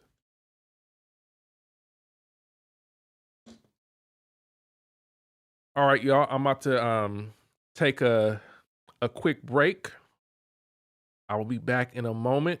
So y'all sit tight. I'm about to take a quick break and I'll be back in a couple minutes here.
All right, we back. We back. Have to take a quick break real quick. Appreciate y'all for sitting tight. Getting back to the chat here. Hearts of Art says, your thoughts on Midas preamps just for tracking drum machine. I know Midas preamps are given a lot of praise. I don't feel that the Midas preamps are anything really special from my experience. They're okay. I've experienced them obviously on the X32 and also on the Ultra Gain. I'm not a huge fan of Midas. They're okay. They're not, I think, they're not terrible. They're not amazing either. So I wouldn't go out my way to buy Midas preamps just to say I had Midas preamps. I don't know why they are given so much praise today anymore. Maybe they had an era where they were just better or more relevant, I would say. But today, I don't see them as being a major thing that I would run out to get personally. Let's see here. Getting back into the chat. Yeah, we talked about the Golden Age preamp. I don't have any experience with the Golden Age preamps as far as that is concerned. Let's see here. Yeah, I remember these. I don't have any experience with this, but I'm gonna go out on a limb to say that this is probably this is on the lower end of things as far as what it is providing. Just gonna go out. It's that when they start talking about the classic 73 and it's under realistically 1073 is about $1,000 per channel. That's just where it's at. So somebody saying that they're gonna give you 73 1073 style preamp for less than $400 per channel, red flag for me. Red flag for me. So I think if you already spent your money to get a high end audio interface, why cheap out now? Why cheap out now on a preamp? You know, I mean, listen. There's nothing wrong with getting an inexpensive preamp. I don't want you to misinterpret what I'm saying. There are preamps that are not expensive that can give you quality. I think I'm more precautious about stuff that is like claiming to be something else or like something else for a fraction of the price. That's the problem, more so. That is the problem. If you just needed a preamp because the preamps on your audio interface aren't good enough, you know, and you just needed something, yeah, you can get that. In your case, you already got a RME, you know. I think, you know, which one did you get? I think you got the UCX, right? I don't know that that's going to help you in your situation. You already got a couple of like solid pre's on the UCX. If you're going for something that's a little bit more about tone and character, yeah, yeah, I would say save your money.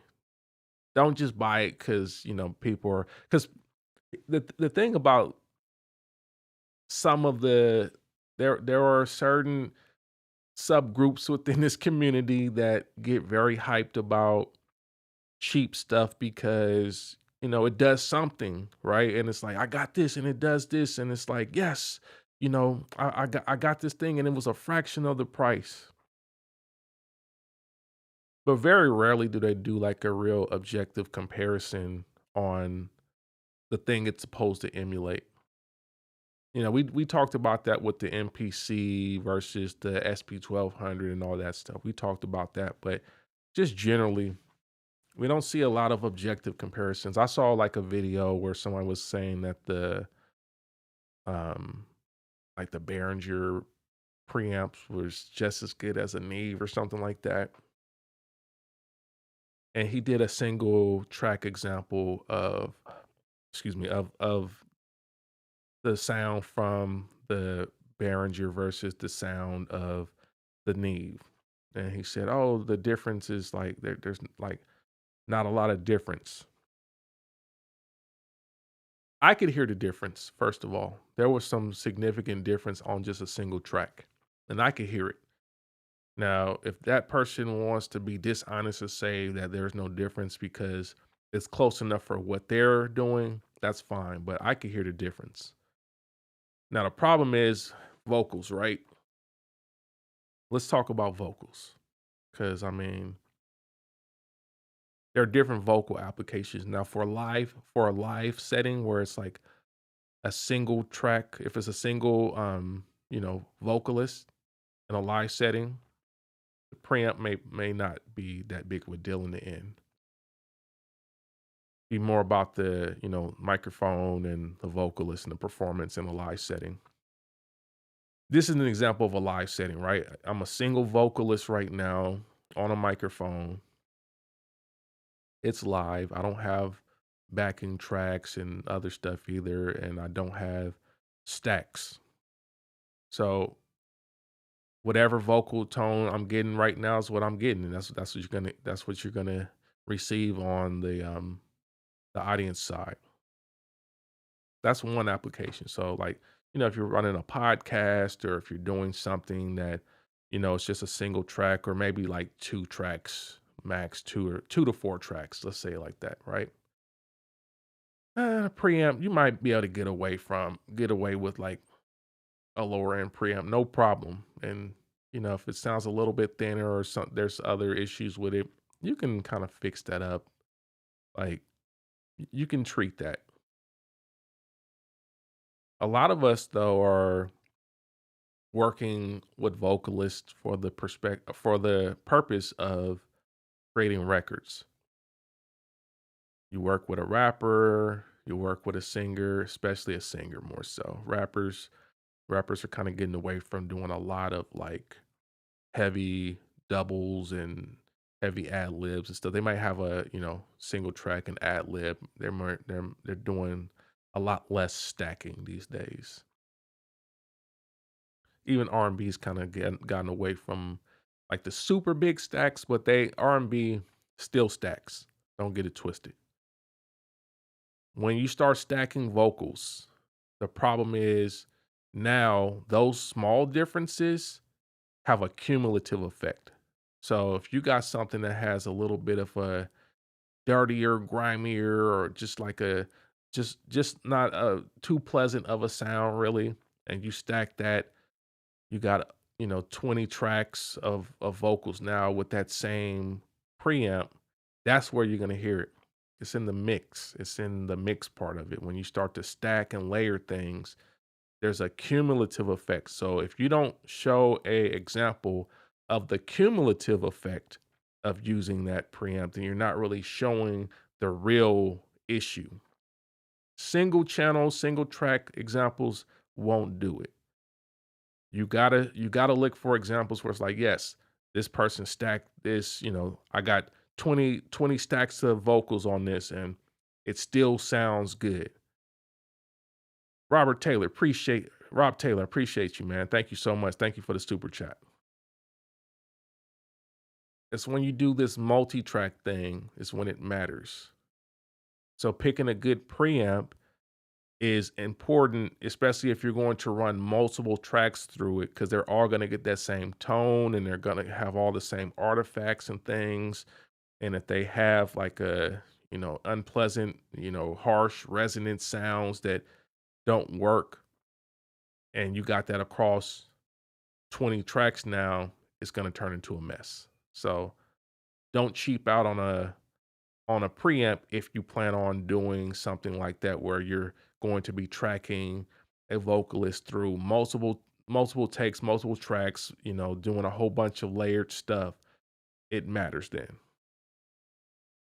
Maximus, I see you, man. If you want to come up on stage, just raise your hand, and would love to hear from you, bro.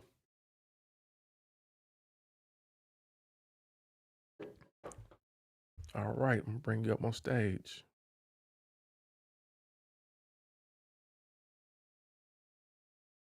What's going on?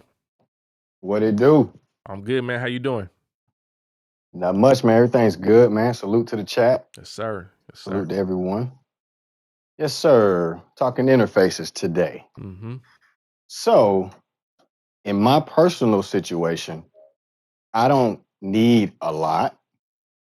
So, my interface would work for damn near for forever, as long as it, it's compatible with the computer. I have an SSL too, first edition.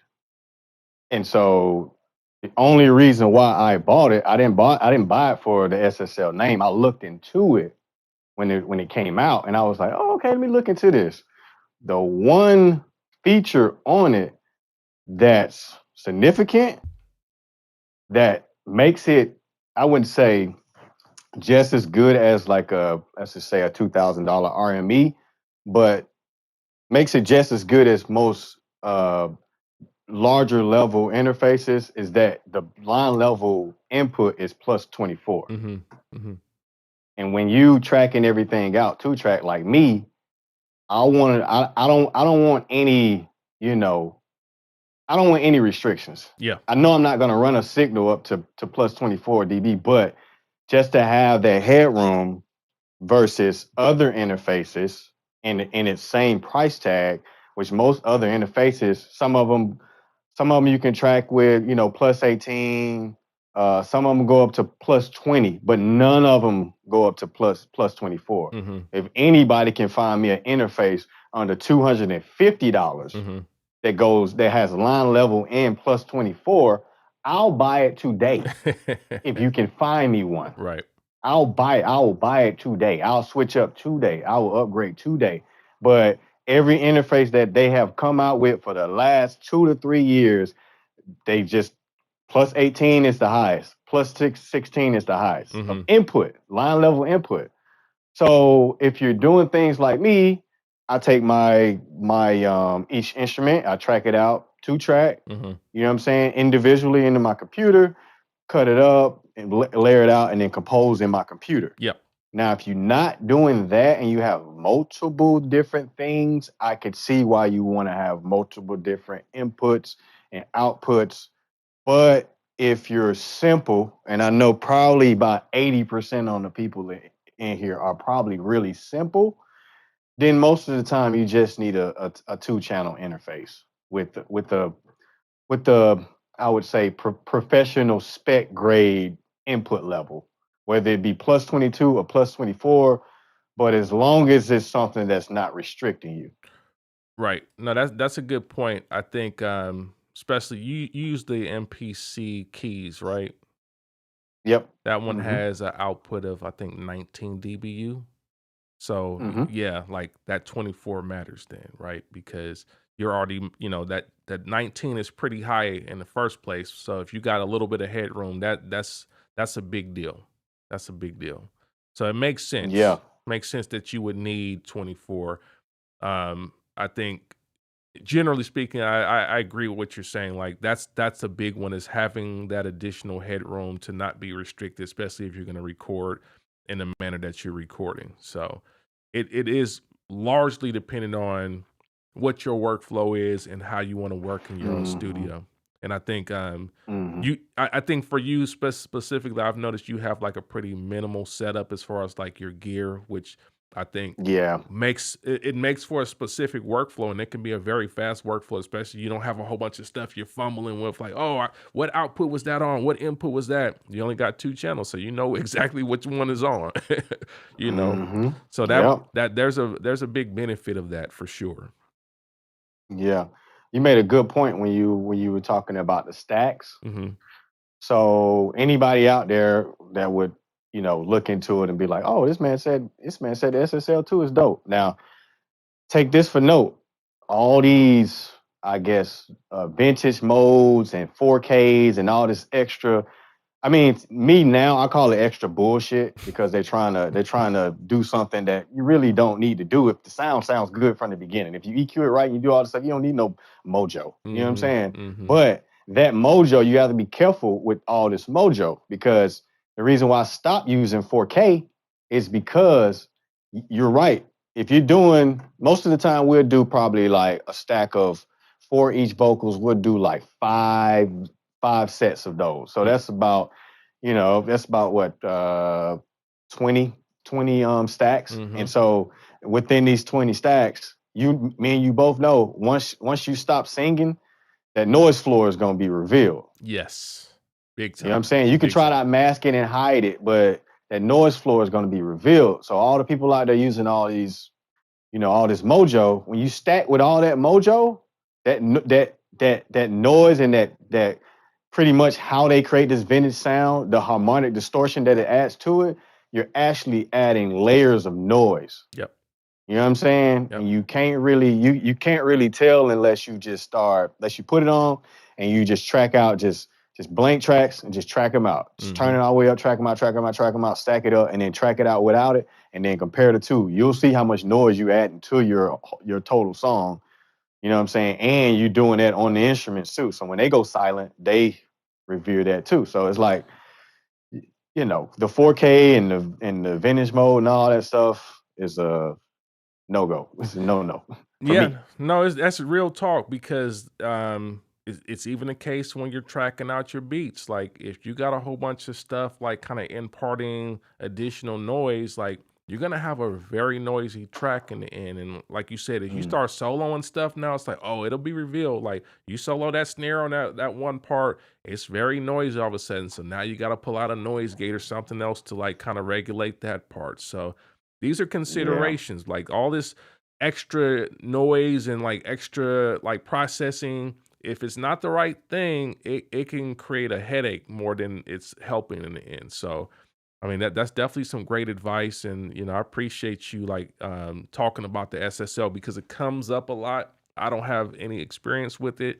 so Yeah. it's good. It's great to have people in the community that can talk about their experiences on different things that I don't have even. Yeah. Yeah. Now it's not perfect now. I'll tell you two things about it that, you know, I don't like. Is the output level is 12 and a half. Oh, It ain't okay. that loud. Okay. Yeah, it ain't that loud. Okay. It is not. I'm warning people out there now. It's not that loud. Now when you turn it up loud, it's loud, but it ain't loud. I'm gonna just say that because I had a M4 for a little while that I had it hooked up to my live, and then I hooked it up to my computer just to test it out, just to, you know, see A and B between the SSL, and yeah, the M4 had plus 16 output, and like right there was like the sweet spot for an interface. Okay. Anything above plus 16, you'll be decent. Like you would wish for, you know, me and you, we'd wish for plus 24, like just the ultimate level. Yeah. You know what I'm saying? Just like the SSL 12, the new SSL 12 has plus 24.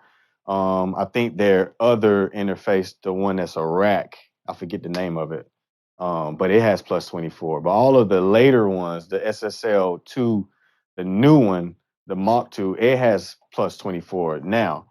But at the same time, like I don't think, because I asked Fady, the guy, he's like a rep for SSL. He did like a seminar one time down here, and I asked him, I was like, why is it not that loud? And he was like, well, you know, they were probably considering that people were going to be using smaller speakers because they made it it is an entry level interface. It's not a professional interface. Now the input level, butter. But the actual output level, not pro. So just to let y'all out there know that it is not pro. It is not pro. That's the only downfall of my interface. It's not loud. So how do you manage But that? that might be a good thing. I mix at that level, or I'll run it back through my SSL 6, and I'll just turn it up just a little bit. I'll turn it up just, you know, just a little bit, just to give me some volume when I'm mixing. But I don't try to go overboard, because I try to just mix at that normal level, because you're really supposed to be mixing at a moderate level anyway. Yeah. So, I mean, and it's loud. Don't get me wrong, it's loud. It's just not, you know what I'm saying. I totally get what you're saying. But no, that's a good point. And I think the SSL is class compliant, right? Yes. Okay. So this is great information, because I know people are also looking at that as a potential thing to connect to their MPC, like the MPC one. Will I get a better sound on that? Like, Nope. No, that's going to be not great. That's for, a no. Yeah. That's a no. So it depends. That player can't shoot. Yep. He can pass, he can play defense, but he can't shoot. That's what you need to know. Yeah. Don't draft him if you're looking for a shooter. Yep. There you go. No, that's good. That's good info, man. I appreciate you providing that. Yeah, man. Any other thoughts or any other takes here? Man, I would say that's it, man. As far as interfaces, yeah. I mean, I would say my only advice is to read a lot and compare whatever you're buying, and always have like at least 3 options. You know what I'm saying, before you buy the final one, and then ask around. There you You go. know, ask people who use it. There you go, man. Appreciate you, Maximus. No problem, bro. I appreciate you, bro. All right, bro. Yes, sir. Peace. One. Man, that's great info, man. So, you know, that's why I said this is a community, man. It's about sharing the info. Appreciate Maximus for coming up on stage, sharing some insights from his perspective on the SSL. And like I said, like it does depend on the application, right? In some cases, like we even talked about earlier today, that Complete Audio 6, I would use it for live setting. Like I would use it in a situation where I'm actually recording the outputs of it. But as my main interface, I wouldn't use it because the output is doing some things that are undesirable for mixing purposes, and I would not get an accurate mix that translates on that. So just as Maximus talked about the inputs and being able to use the amount of headroom that the inputs have, and then also the downside of the outputs, these are considerations with an audio interface. It is these things that kind of make the difference in what the best application is for that audio interface. This is not a stream about trying to down you for having a cheaper, or affordable audio interface. Not about that at all. It's about this really was about providing some insights, some thoughts, and providing a framework to help you to make better decisions on buying an audio interface. Get ahead, Nard, man. Appreciate the super chat, fam. Thank you so much, man. Appreciate that, y'all. Appreciate the super chats, man. Appreciate everybody that watched this stream, that shared, that has participated in the conversation. I think this will be one that should help a lot of music producers in the future. So yeah, man, I've enjoyed this stream, man, but I think we're gonna wrap in a little bit. So just to follow up on this, man, if you're not already subscribed to this channel, make sure you subscribe to this channel. We do these types of discussions weekly at 4 p.m. Central Time. And if you're catching this on a video on demand, make sure you subscribe so you can stay up to date with what's going on in this channel, man. We do a lot of great stuff here, and we just getting started. We got some new stuff coming, and I'm excited about that, fam. So stay locked in.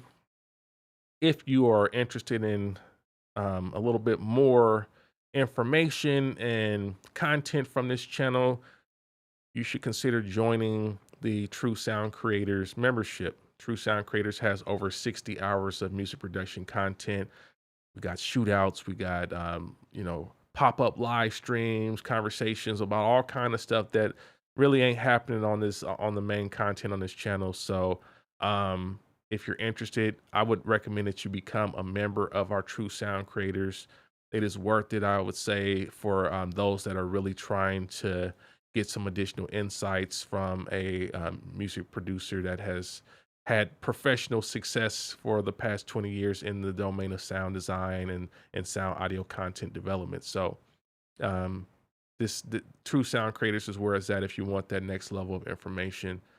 And True Sound Creators also has some great interviews with people like EA Ski, with Snipe Young, with Divided Souls. We're going to be doing some more interviews in the future. We're also going to be providing a lot more value. We've got some conversations happening with some other companies and whatnot. I won't speak on it yet, but I'm working out some things right now. But Divided Souls has already created a discount code for True Sound Creators to get the Amplify plugin, which is a great plugin for drum sound design. So True Sound Creators are getting value, and they also have access to my ebook, The Sound Mind, which is my ebook that I wrote to help music producers to level up in the craft. It is a guide of practical strategies, tips, protocols, procedures, and philosophies that I've documented over the past 20 some odd years as a music producer. It is useful for people that are beginners, but also people that are advanced and looking for new ways to expand their reach and develop themselves in other areas that can be profitable. So this is something that I recommend for those that are serious about actually doing something more than just making beats. This, there's nothing wrong with making beats, but I have some things that I've written here that I believe will help music producers to go beyond just making beats and find different ways to monetize their skill set and to level up their skill set so that it's at a level where they can have a sustainable career. So this is something that I'm offering for true sound creators for a special price of $19.99. If you're not a true sound creator, you can buy it at the full price. It is still worth the price, regardless of whether you buy it at the discounted price or not. But just throwing it out there, if you want to get access to that information, buy the ebook. Most people that I've seen that got the book can attest to there being a lot of valuable information and insights there. All right, fam. Well, that's about it. Check the links in the description. Check the links in the chat if you want access to the membership and access to True Sound Creators ebook exclusively on Altruwest.com. All right, so much love to everybody that joined this stream today. Much respect to my moderator, Upbeat Media, who's been holding down the chat. Y'all make sure y'all follow Upbeat Media too. Check out their content. But yeah, we gonna get into some more of this next week. Let me see what's next week. Next week is are we ready for? No, I got some more. We'll do our Ask Me Anything on the 29th of this month. So next week will be regular topical stream. So we'll be talking about another topic next week. Make sure you join us at 4 p.m. Central Time. Looking forward to chatting with y'all. And until next time, I want to tell y'all peace and God bless.